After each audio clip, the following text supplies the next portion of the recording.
Hello everyone, Sientir here with VOD of Consciousness. I'm Sientir, and I already said that. And support me on Patreon at patreon.com/Sientir. And today we're going to continue our trip through Lornar's Pass and get attacked by more frostworms, because that's what's in the area. And hopefully we'll make it to Beacon's Perch today. That would be nice, wouldn't it? I think it would be. Bunch of Grawl. Excuse me, this zone has a lot of Grawl in it. That's what I'm noticing. A lot of Chillblains, too. Yeah, the Drockner's run was traditionally... I was talking about this last time. It was a way to get max level armor early in the game. And the run was originally... okay, let's just face it. Troll Tusks. Troll Tusks, I'm out of salvaging kit charges. And Troll Tusks B are going to probably salvage for bone, and I don't have a care for more bone.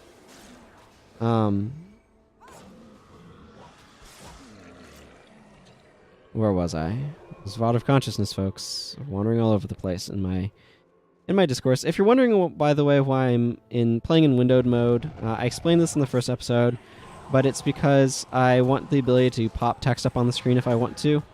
And Guild Wars doesn't have a borderless window, so I can't do a borderless window. So I'm left with doing it in windowed mode or proper full screen. And the problem with proper full screen is it does not allow my mouse to escape the window, which means that I can't just easily mouse off if I want to go grab text. I thought about potentially excuse me, adding some sort of border overlay to kind of cover up that fact, but nothing that came to mind. Like, I didn't have any good ideas for that would actually look good and not look kind of weird. So we're just gonna roll with it this way. So yay. Don't Trip was actually super pointless there. Like, Don't Trip has not impressed me. I'm gonna be honest. As a skill, it's been pretty unimpressive. I don't think I'm gonna have enough Mountain Troll Tusks drop that I'm gonna have wished that I brought them. I guess I can check. Oh yeah, that's 65 gold. That's gonna take a lot. That's gonna take 9 Troll Tusks to be worth more than that thing is worth. So yeah, that's a perfectly fine decision on my part. It feels really good to be playing this game again, by the way. I love it a lot. It's also been interesting recording it like this, where I'm trying to hit specific times and realizing just how fast-paced it really kind of is. Like, I miss Guild versus Guild. You're not going to see any Guild versus Guild unless somehow, miraculously, my active guild... By the way, here's my Patreon. My active guild increases to more than me, because, as you might notice, those people were last on 6 years ago. This game's been around for a while. How long have I had this character? This character for the past 114 months. I've had this game for 150 months. Take that for a friggin' subscription, except there's not a subscription because this game doesn't have one. I've been watching Twitch VODs where people are talking about subscriptions. And let's just say 150 months is a bit longer than that. I mean, the game's been out for like 13 years or something. So I got it the year it came out after... It came out in April, as I recall, from the facts. I got it in like August, September kind of time frame. So,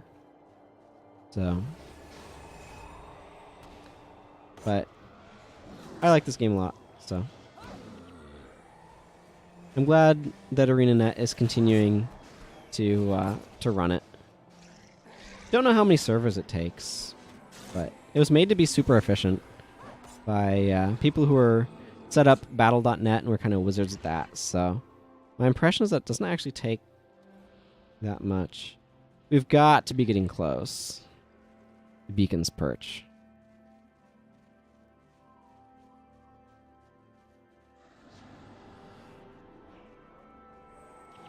Been a while since I've done this trip, though. Interesting. I like that wing graphic, by the way, that they use when I use one of the chants. I think it has a really neat look to it.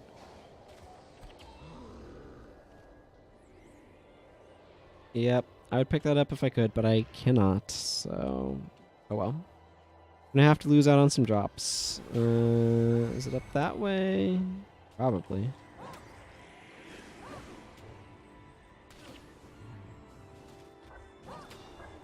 Alright, that's The Power Is Yours. Captain Planet reference, I believe.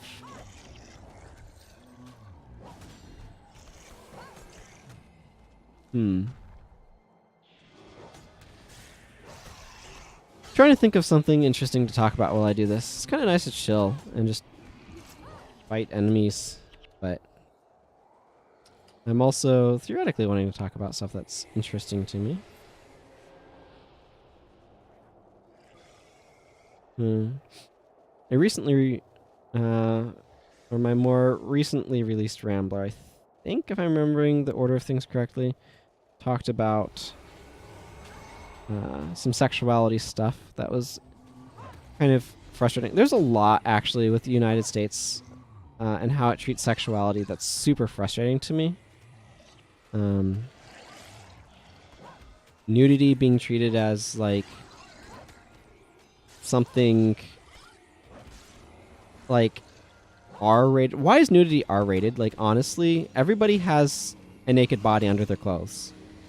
And it's just the weirdest thing. I think I was talking about that in some of the earlier ones of these. But, that's actually really interesting because attitudes toward nudity is a really good example of how cultural concepts pass on.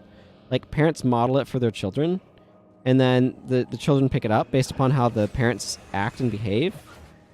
And then they... basically, as they grow up, they're just in their mind, well, that's how things are. Right? And then they are kind of indoctrinated with those attitudes and pass them on. But, like, when we think about being... about nudity, right?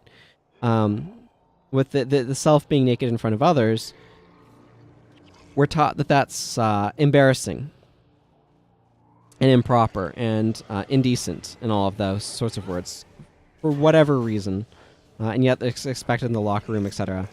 It definitely took me a while to kind of become a nudist. I think I've mentioned that I am one in one of the earlier ones. Not mostly just like chilling at home, like right now. Probably TMI for some people, but whatever. Live with it. And the base concept is that we're taught that we shouldn't want to see other people naked, and that other people don't want to see us naked.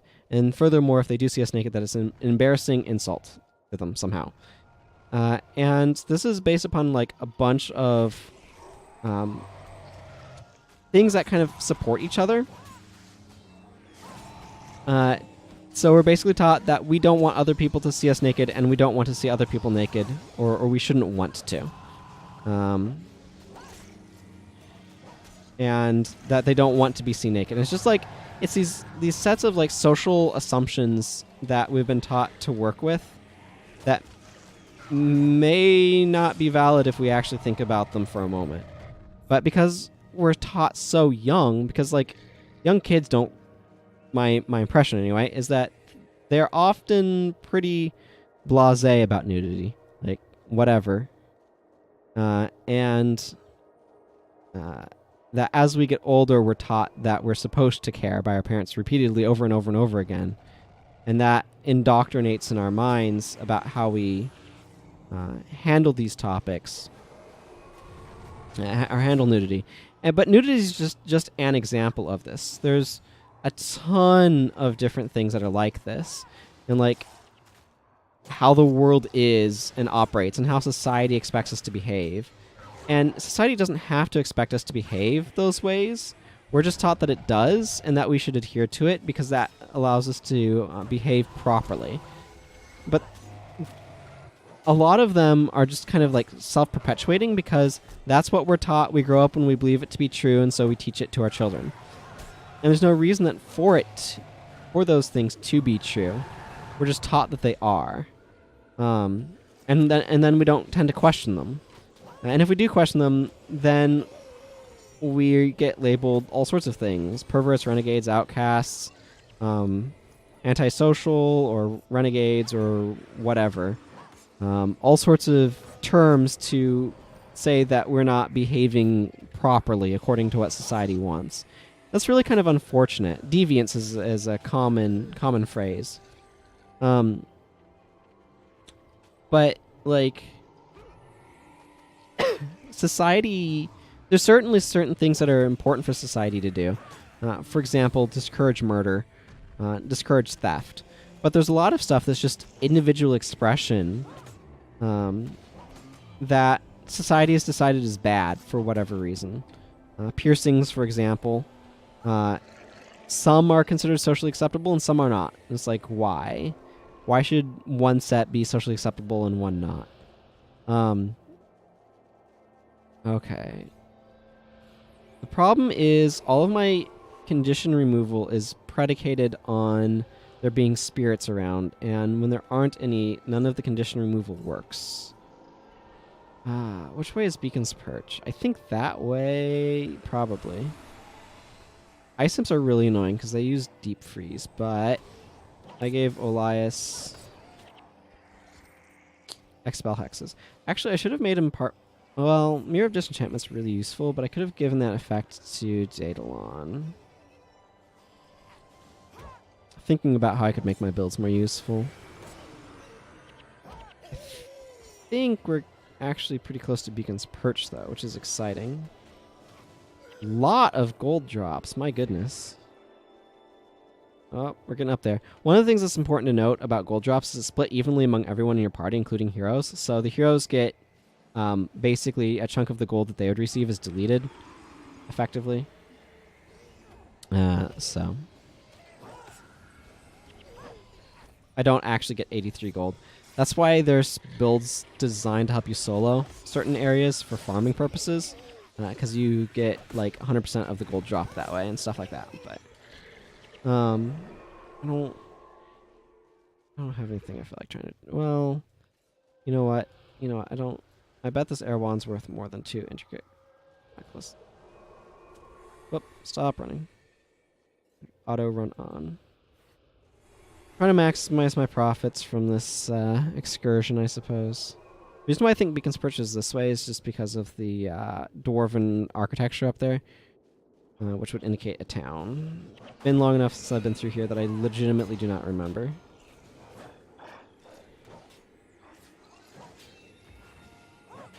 Oh, this one needs to go down. This one's a monk.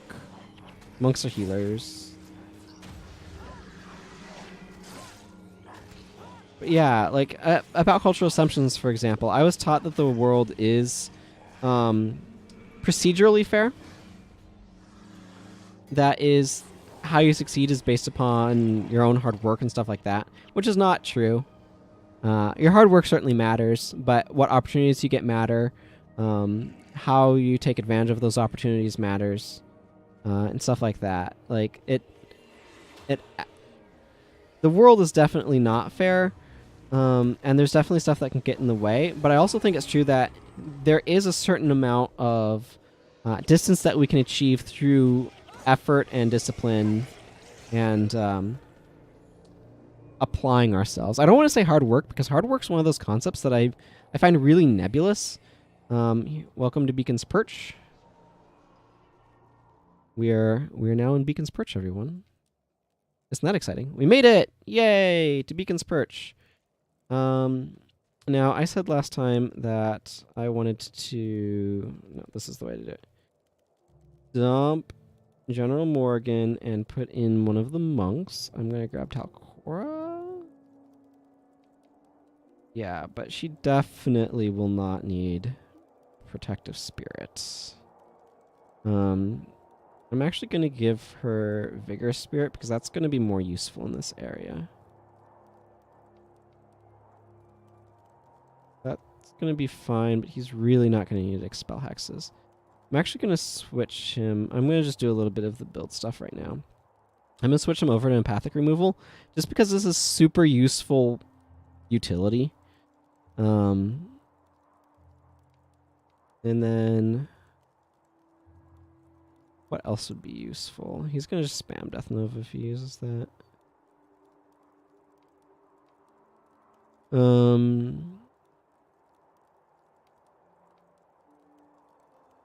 He's mostly Death Magic and Soul Reaping, so is there anything here that would be useful to have?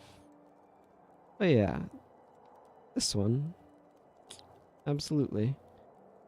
+2 to his Death Magic. That would be good. Okay. And then I actually want to switch her because I'm not going to need that stuff as much. I actually want the raw power of fire magic. Lightning magic is single target, tends to be fairly powerful, but oh, is it energy storage? I'm actually going to switch her to Paragon secondary.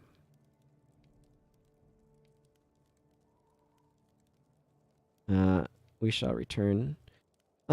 Actually, just thinking about it, I should probably do some of this build stuff in between episodes. So I'm going to go ahead and wrap up here and attend to builds between episodes. So until next time, everyone, think critically. Bye-bye.